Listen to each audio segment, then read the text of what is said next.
Un seul grand titre dans cette grande édition d'information, après le dialogue des sourds entre l'employeur et les bons syndicats de la radio-télévision nationale congolaise, une lueur d'espoir se dessine avec Patrick Mouyaya qui joue pratiquement le sapeur-pompier. Le ministre de la Communication et Médias a rencontré séparément aujourd'hui le directeur général ad intérim et le directeur de la RTNC d'une part et la délégation syndicale, la masse laborieuse d'autre part. Mesdames et messieurs, bonsoir et bienvenue à cette grande édition d'information sur la télévision nationale congolaise. Nous ouvrons ce journal par les activités du président de la République, Félix Antoine Tshisekedi Tshilombo, a participé hier à l'investiture du nouveau président zambien, nouvellement élu. Le chef de l'État congolais a fait le déplacement de Lusaka pour se faire, comme le témoigne ce reportage.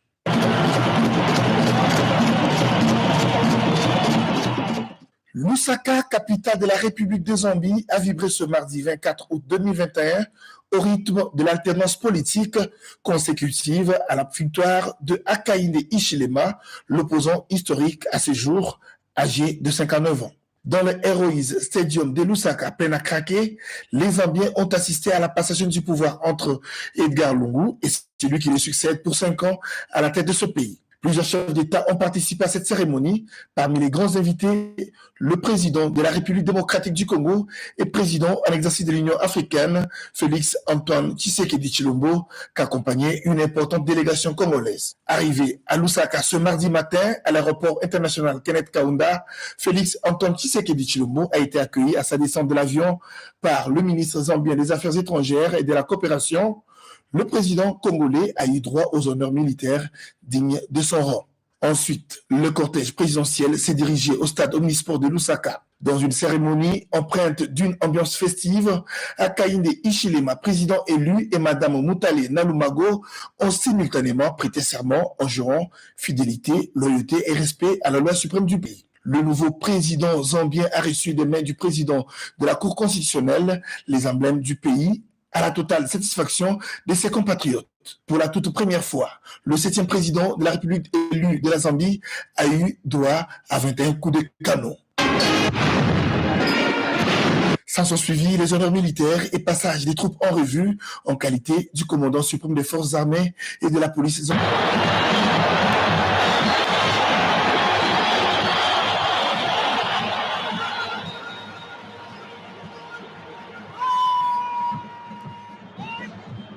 Prenant la parole, Félix Antoine Tshisekedi Tshilombo, en sa qualité du président à l'exercice de l'Union africaine, a rendu hommage au père de l'indépendance zambienne, Kenneth Kaunda, et promet au 7e président zambien élu le soutien total de l'Union africaine. En ce jour historique pour la République de Zambie et pour l'Afrique, je ne pourrais manquer de rendre un vibrant hommage au père de l'indépendance zambienne, le docteur Kenneth Kaunda, dont le rôle et l'attitude ont été charnières dans l'avènement de ce que nous vivons aujourd'hui.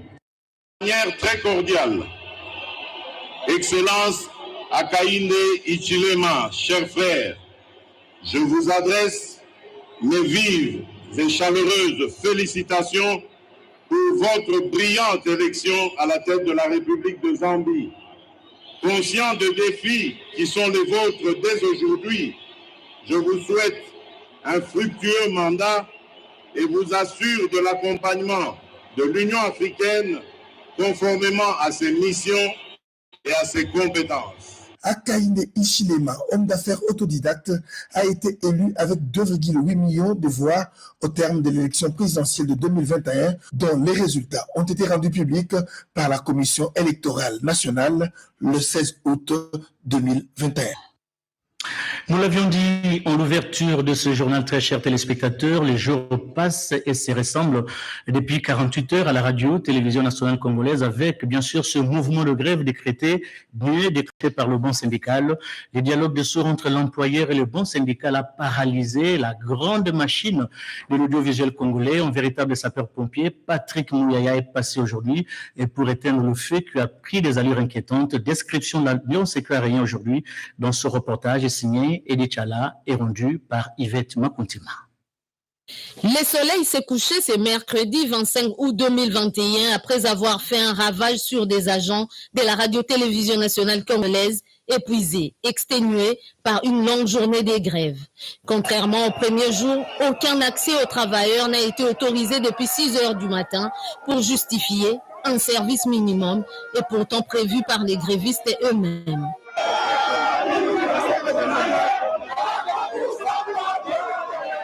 Assis en même les sols, jambes allongées pour certaines, debout en groupuscule échangeant sur leur avenir. La succession des événements multiplie les revendications des grévistes. C'est-à-dire, nous allons demander au ministre, parce qu'il n'est pas encore sorti, il est là, on va lui demander que le DGA parte. Parce que le DG n'a pas de la considération pour le personnel de la RTNC. Il traite tout le monde de menteurs, de voleurs, de médiocres. C'est-à-dire qu'il n'a pas du respect vis-à-vis de nous qui sommes les agents de la RTNC. C'est ça, un. Il a toujours des problèmes avec certains directeurs. Et vraiment, il a un comportement qui n'est pas digne d'un chef. Ça, c'est en deux. Nous avons senti qu'il est incompétent. Comme il est incompétent, il doit partir.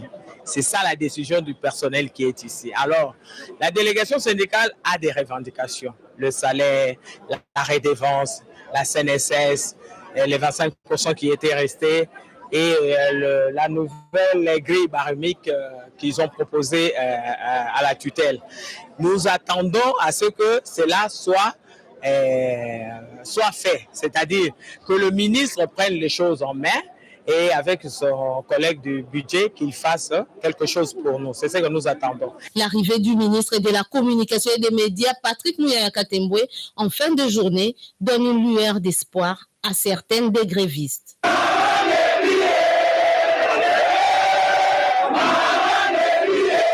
Patrick Muyaya Katembwe ordonne l'ouverture des grilles aux grévistes et réunit les syndicalistes pour une solution concertée. Les discussions vont durer des heures et se poursuivront. L'agent de la radio-télévision nationale congolaise qui donne de son temps et savoir pour servir la nation mérite mieux qu'un traitement de survie. La 12e rencontre, vous avez certainement remarqué au travers de ces belles images, Patrick Muyaya, ministre de la Communication et Médias, l'a eu avec la délégation syndicale, les rencontres interdites à la caméra, mais dans la cour de la radio-télévision nationale congolaise, agents et cadres, la RTNC était mobilisée et pour attendre des solutions à leurs préoccupations. Message bien reçu par le patron des médias qui a eu un langage franc pour s'adresser à la masse laborieuse. Regardez.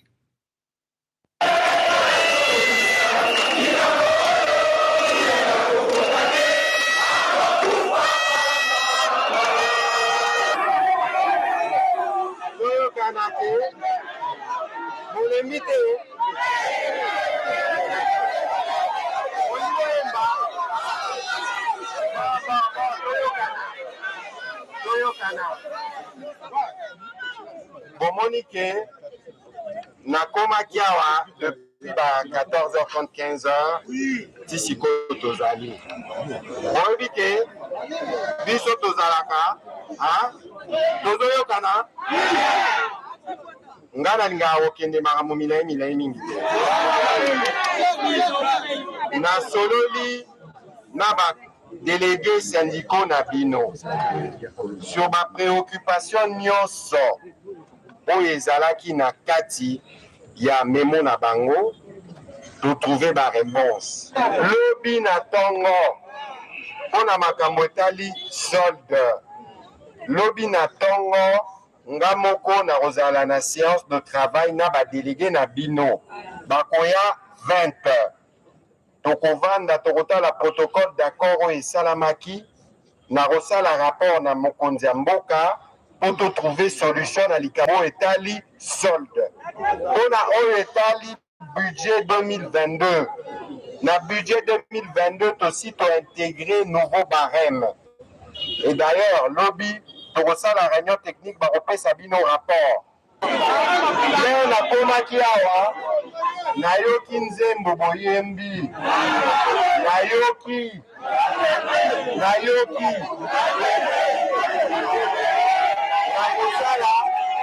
nakosala pe rapport epa mokonzi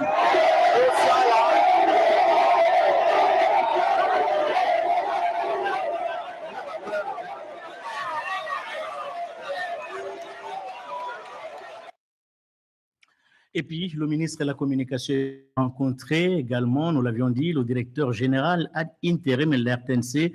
Une rencontre élargie au directeur et chef des services centraux. Une seule question, pourquoi la RTNC est en grève? Suivez ce reportage de Médard Mbouyal Mangala.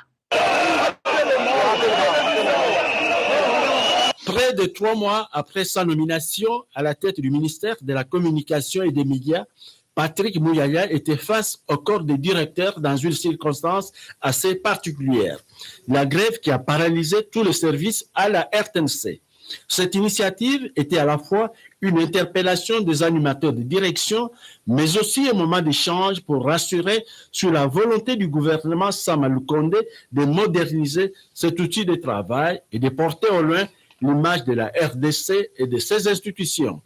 La posture de Patrick Mouyaya se construit autour d'un contrat de performance entre la RTNC et le gouvernement congolais dans une perspective d'améliorer les services destinés aux consommateurs de ces médias publics.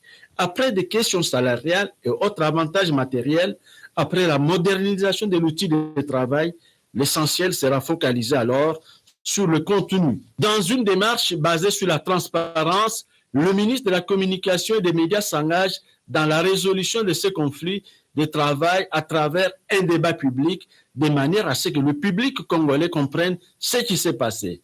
L'auditoire a finalement salué cet exercice de franchise, car parler aux directeurs, c'est aussi s'adresser au personnel qu'ils encadrent. Chapitre consacré à l'RTNC terminé, très chers téléspectateurs. La République démocratique du Congo sera bientôt dotée d'une usine de production de tests rapides antigènes pour dépister Covid-19. C'est ce qui ressort d'une séance de travail qui a réuni autour d'une table l'équipe des task force présidentielles et la firme coréenne pour parler des préalables relatifs avant bien sûr l'installation de cette usine dans notre pays. Reportage Coco Molicho, Blandine Zovo. Dans le cadre de l'amélioration du système de santé de manière globale, la République démocratique du Congo travaille sur des solutions locales afin de trouver des réponses efficaces face à la propagation de Covid-19 et des autres épidémies. La CAPUDC, cellule d'appui au programme d'urgence intégré de développement communautaire, un service spécialisé du cabinet du chef de l'État, a mobilisé un partenaire coréen spécialisé qui va, dans les prochains jours, installer une unité de production des tests rapides antigènes pour le dépistage de Covid-19. Une séance de travail a eu lieu ce mercredi dans la matinée sous la supervision de la task force présidentielle. La CAPUDC a mobilisé un partenaire coréen qui s'appelle Biosensor, qui travaille déjà en partenariat aussi avec une représentation locale ici, médique, santé médique. Nous allons donc, grâce à ce partenariat, avoir ici en RDC une unité de production de ces tests. Et vous savez que ça va créer énormément d'emplois. Nous passons donc à la phase, à la recommandation du chef de l'État, qui est de créer des solutions qui soient locales ici. Nous allons proposer des produits qui sont manufacturés en RDC avec des prix très abordables. Notre compagnie a déjà fourni dans le monde entier à peu près 700 millions de tests COVID-19 antigènes. Nous sommes également approuvés en préqualification par rapport à la malaria, au VIH-Sida et à beaucoup d'autres maladies. Malgré la tendance actuelle, dont la courbe affiche relativement au rabais, la RDC doit rester vigilante pour éviter une éventuelle résurgence du coronavirus. Le partenariat avec la firme coréenne est l'une des réponses grâce au transfert de la technologie. La courbe, effectivement, actuellement, elle baisse, parce que, comme vous savez, je suis coordonnateur de la task force aussi de lutte contre le coronavirus. La courbe, elle baisse, mais on est presque certain qu'elle va remonter dans une autre vague. Donc, en fait, le chef de l'État, le président de la République, M. Félix-Antoine Tshisekedi Tshilombo, nous a demandé à la task force, au ministère et au secrétaire technique de nous préparer à mieux répondre à la 4e vague si elle venait. Pour l'instant, les négociations se poursuivent en attendant la signature effective de l'accord entre la RDC et la firme coréenne, étape qui sera précédée de certains préalables administratifs avant le lancement et l'installation effective de cette unité coréenne de production des tests rapides antigènes pour le dépistage du coronavirus. Au chapitre toujours la santé, parlons de cette drogue bombée avec sa capacité de nuisance qui dépasse les limites et son cortège de victimes. La dernière en date, un garçon de 13 ans qui vient d'en payer le frais, toute une vie gâchée à cause de cette drogue et les énergies se mobilisent pour éviter le pire. C'est le cas de l'honorable Jean-Marie Lukulassi et qui appelle à la responsabilité de tout Congolais de bon sens pour dénoncer justement cette pratique à la police nationale congolaise. C'est un reportage de Sandra Nyangitabu. Le ton est monté d'un cran parce que l'intoxication de la drogue bombée prend des proportions inquiétantes. C'est maintenant les jeunes garçons de 11, 12, 13, 14 et 15 ans qui consomment régulièrement cette drogue nuisible. L'honorable Jean-Marie Lukulassi Massamba, qui a reçu mission auprès du chef de l'État, Félix-Antoine Tshisekedi Tshilombo, pour éradiquer complètement cette pratique, s'est saisi de la question. Il faut commencer par démanteler tous les circuits de la matière première, en passant par la fabrication jusqu'à la consommation de bombées. Tous doivent être mis hors d'état de nuire. Le cas du décès d'un jeune garçon de 13 ans ayant consommé bombées a heurté les consciences. Devant le siège de G24, l'honorable Jean-Marie Lukulassi Massamba s'est montré très remonté. Il avait à côté de lui les petits garçons de 13-14 ans qui consomment régulièrement cette drogue nuisible. Nous sommes sur l'avenue Université numéro 87 dans la commune de Kaouka. Je lance le message à la population quinoise qu'il y a une procédure d'arrestation de tous les gens qui vendent bombées et on va aller plus loin. C'est sur l'instruction du chef de l'État que nous allons faire ça à partir d'aujourd'hui. Ça, c'est la journée d'aujourd'hui on a commencé. Directement à la Founa, on a repéré le messier qui vend ça. Nous devons être présents partout où nous sommes. Je demande à la population quinoise de dénoncer et de nous apporter les noms des gens qui vendent cette drogue qui détruit la population.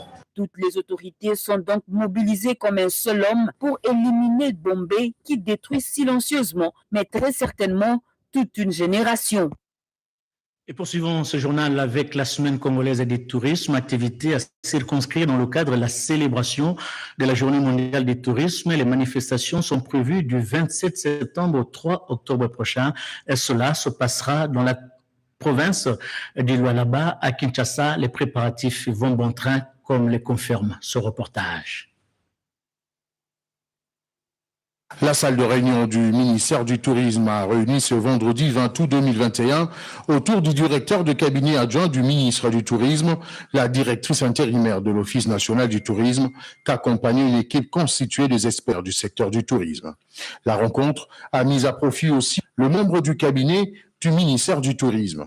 Prenant la parole, Jésus Noël Cheke, directeur de cabinet adjoint du ministre Modéron Simba, a rappelé à l'assistance les objectifs poursuivis dans l'organisation de la Semaine congolaise du tourisme, prévue du 27 septembre au 3 octobre de cette année dans le Lualaba. Cet événement sera précédé à Kinshasa de la présentation du circuit urbain du tourisme et de l'inauguration de plaques commémoratives dans le cadre du tourisme mémoriel. Des activités prévues du 25 au 26 septembre de cette année. La Semaine congolaise du tourisme, cette activité vise la promotion de l'offre touristique de la RDC. La directrice intérimaire de l'ONT parle d'une initiative qui s'inscrit dans la droite ligne de la vision du chef de l'État, Félix-Antoine Tshisekedi Tshilombo. Dans le programme du chef de l'État, le tourisme y est inscrit comme facteur de la diversification économique. Et c'est pour nous déjà une occasion de faire passer le message du chef de l'État qui est de sa volonté de pouvoir relever le tourisme de la RDC. Donc vous comprendrez pourquoi le ministre du Tourisme actuel est très déterminé à relever ce défi. Donc, notre objet social est de faire la promotion et le développement du tourisme par tous les moyens appropriés. Donc nous sommes vraiment dans l'organisation active. L'Office national du tourisme tiendra un stand, un grand stand durant toute la semaine. Donc je vous invite tous à venir faire connaissance avec l'Office national du tourisme et découvrir nos offres.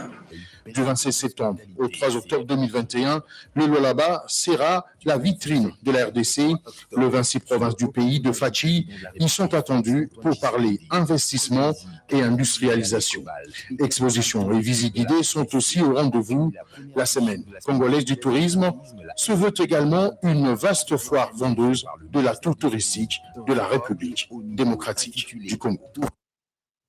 Le devoir de mémoire nous oblige de rappeler aux uns et aux autres que la traite négrière reste et demeure un triste souvenir pour l'humanité. L'exportation de noix est aussi passée par la province du Congo central. Découvrons ces endroits des tristes mémoires dans ce reportage qui porte la signature de notre confrère Cédric Kenina qui séjourne actuellement dans la province du Congo central.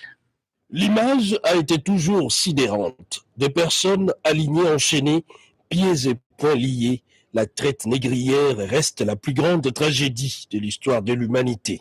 Mais vous voyez déjà l'immensité de l'océan qui à la fois met en exergue la beauté de ces pays, la grandeur de ces pays, mais aussi la tragédie qu'a subi le Congolais du fait justement d'être si riche. La politique aujourd'hui qui est impulsée par son Excellence M. le Président de la République de vouloir revaloriser ou impulser le secteur du tourisme.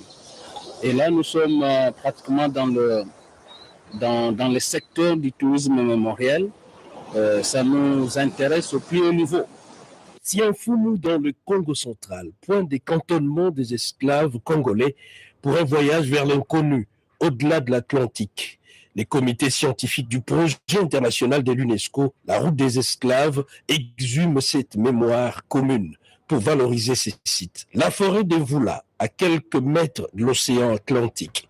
C'est ici que des hommes et des femmes, y compris des enfants, ont été entassés avant de prendre le large. Autre vestige historique, c'est la Grande Marmite, ici entourée d'une chaîne appelée la chaîne des esclaves, qui servait en réalité à larguer les amarres d'un navire, mais qui a servi par la suite à enchaîner nos aïeux. Bien avant, le comité scientifique du projet international de l'UNESCO a animé une conférence scientifique sur la traite négrière à l'université Joseph Kasavubu de Boma. Refaire le chemin des esclaves, c'est réécrire l'histoire d'un peuple dont les regards est tout vers les horizons meilleurs.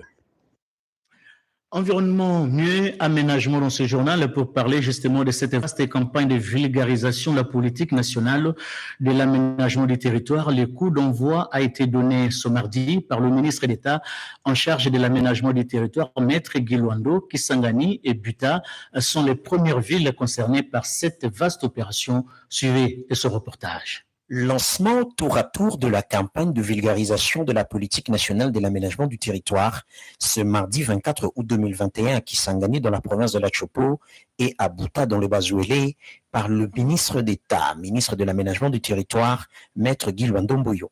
À son arrivée à l'aéroport de Bangoka, le ministre d'État Guy Luando Mboyo a livré à la presse la raison de son voyage. C'est dans le cadre d'une mission officielle que nous sommes là.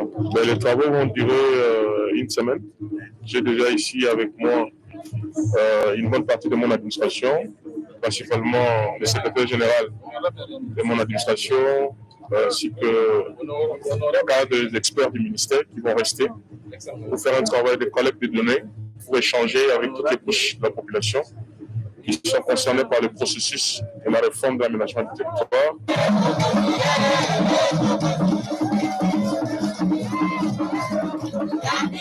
Accompagné des experts de son ministère, le patron de l'aménagement du territoire a officiellement lancé l'atelier lié à cette campagne en présence des autorités politico-administratives et des acteurs de la société civile qui militent pour que les réformes du secteur de l'aménagement du territoire atteignent les objectifs voulus par le gouvernement de la République.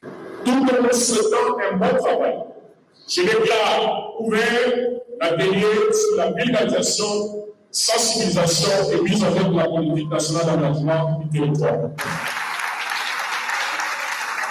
Après Kisangani, cap sur la ville de Buta, dans le Bazouélé où l'attendait l'autorité provinciale qu'accompagnait le comité provincial de sécurité, le ministre Guy Luando Mboyo s'est acquitté à cette deuxième étape de l'objet principal de sa mission, le lancement de l'atelier lié à la vulgarisation de la politique nationale de l'aménagement du territoire et du programme Revit, entendez, repensons à nos villages, villes et territoires, programme qui cadre avec la vision du chef de l'État Félix-Antoine Tshisekedi Tshilombo sur le développement intégral et harmonieux de la République démocratique du Congo en intelligence avec le plan national de développement stratégique.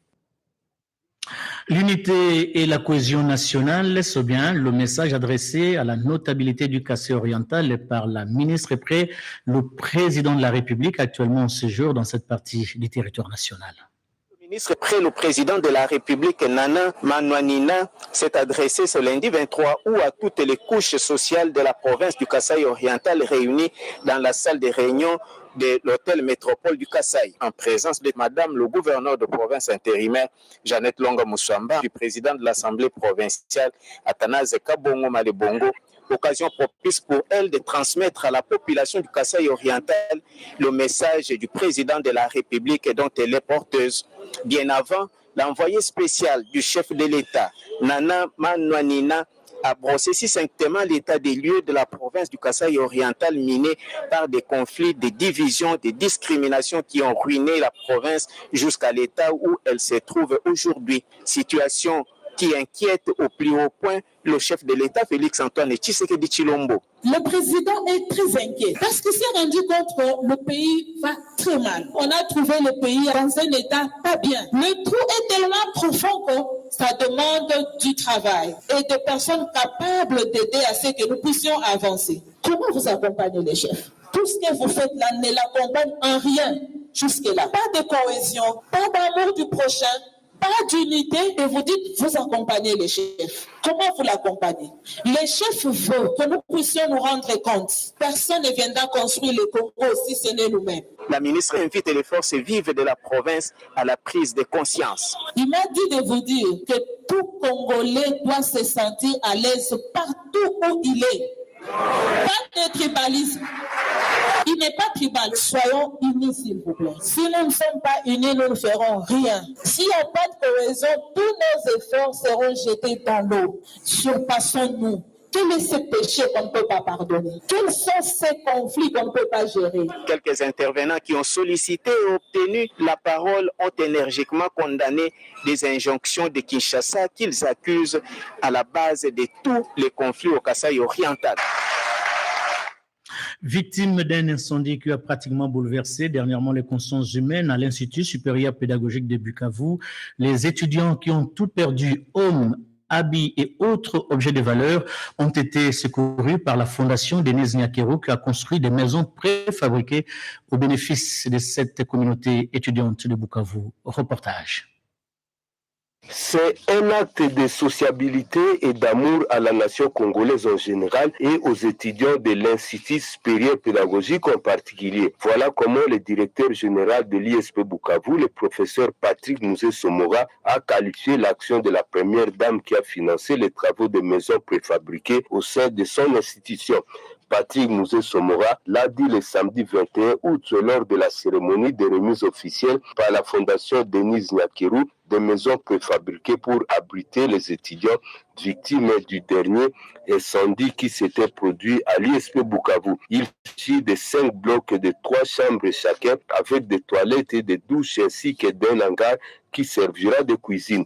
Le directeur général de l'ISP a exprimé ses remerciements à l'endroit de la première dame de la République démocratique du Congo. Nous remercions la fondation de la première dame, la fondation Maman Denise Nyakeru, qui a tout fait pour que nos étudiants puissent avoir des logements provisoires. C'est le coordonnateur de la fondation Denise Nyakeru, M. Joël Makubikwa, qui a remis officiellement les clés de ces maisons préfabriquées au directeur général de l'ISP et Bukavu. Au nom des étudiants de l'ISP, le porte-parole Franco Aboudou a également remercié la fondation Denise Nyakeru pour ses gestes. 3 mai 2021. À retenir que la cérémonie de la coupure du ruban symbolique a été présidée par la ministre provinciale en charge de l'enseignement, Madame Geneviève Mizumbi Namutondo, en présence de l'épouse du gouverneur, Madame Coralie Kassi. Bukavu, restons-y pour parler cette fois-ci des redimensionnements du collecteur Kama. Cette approche serait une solution durable pour éviter justement les débordements des eaux qui causent des dégâts matériels et humains dans chaque tombée de pluie. Cela se passe bien sûr dans la ville de Bukavu, comme nous l'avions dit. Reportage. Le rond-point de la place de l'Indépendance a été inaccessible suite au débordement des eaux de la rivière Kawa jeudi, le 19 août. Vu la résistance des deux murs de soutènement du collecteur Kawa en reconstruction par l'Office des routes Sud-Kivu sous financement du gouvernement central, à travers le FONER, la population de Bukavu sollicite au gouvernement congolais le redimensionnement du collecteur de la place de l'Indépendance jusqu'à l'avenue industrielle.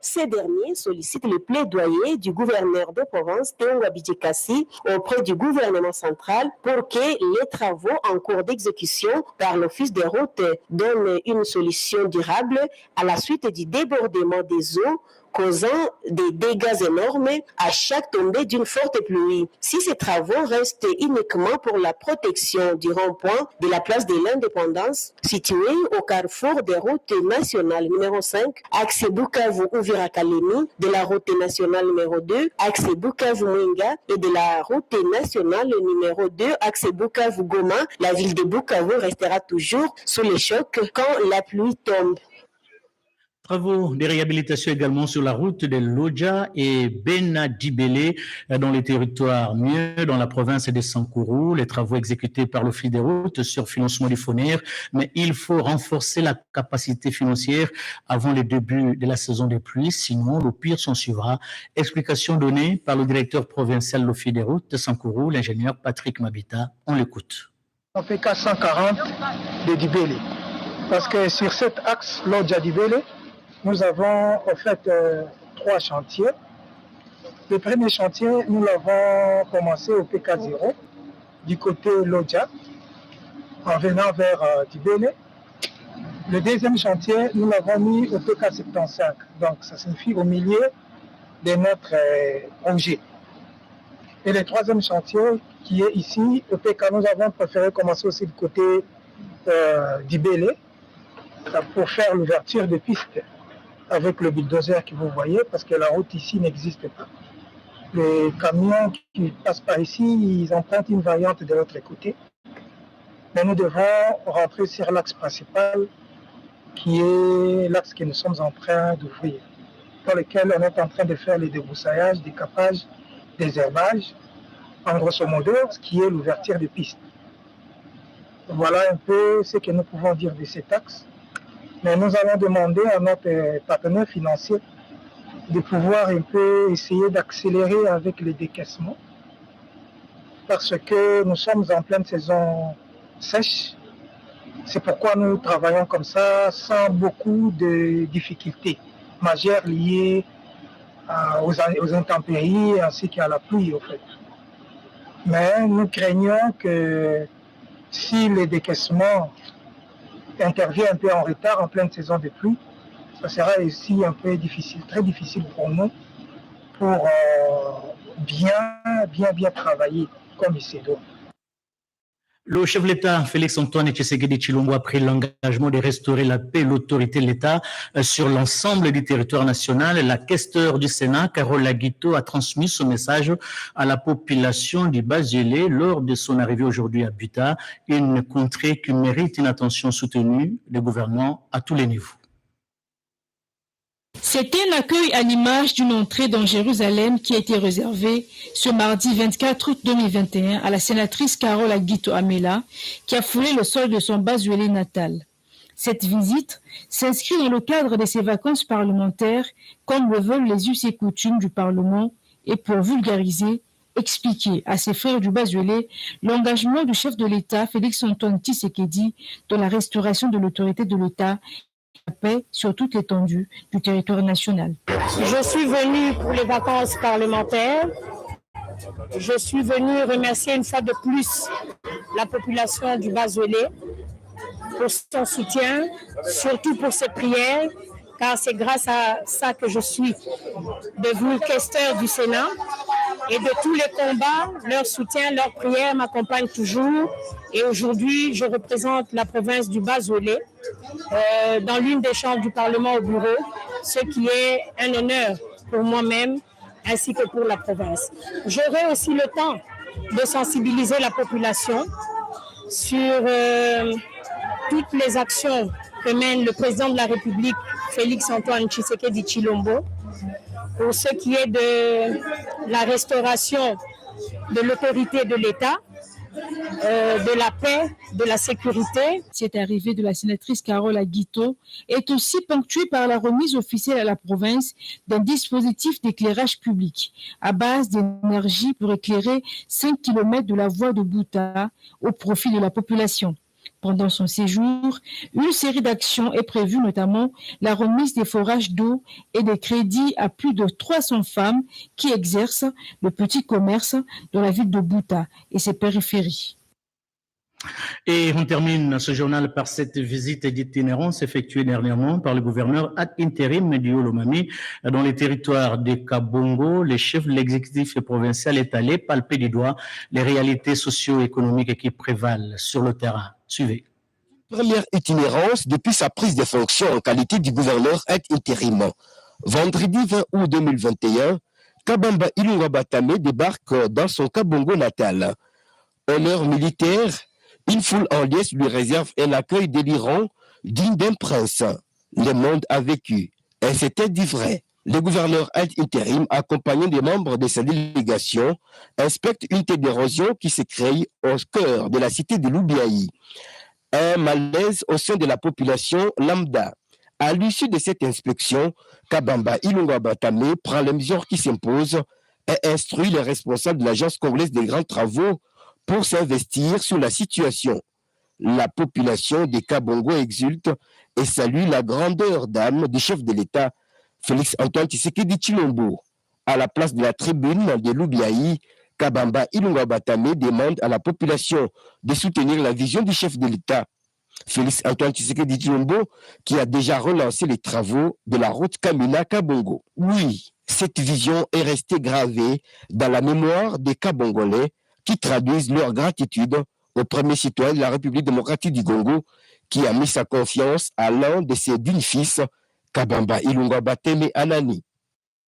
Rappel d'un seul grand titre dans cette édition d'information, très chers téléspectateurs, après le dialogue de sourds entre l'employeur et les bons syndicats de la radio-télévision nationale congolaise, une lueur d'espoir se dessine avec Patrick Mouyaya qui joue le sapeur-pompier. Le ministre de la Communication et Médias a rencontré séparément aujourd'hui le directeur général ad interim et le directeur de la RTNC d'une part et la délégation syndicale, la masse laborieuse de l'autre part pour trouver justement des solutions afin de mettre fin à cette grève qui a paralysé pratiquement pendant 48 heures la grande machine audiovisuelle congolaise. Merci d'avoir suivi ce journal. Merci à Diane Balaka qui a concouru à sa rédaction.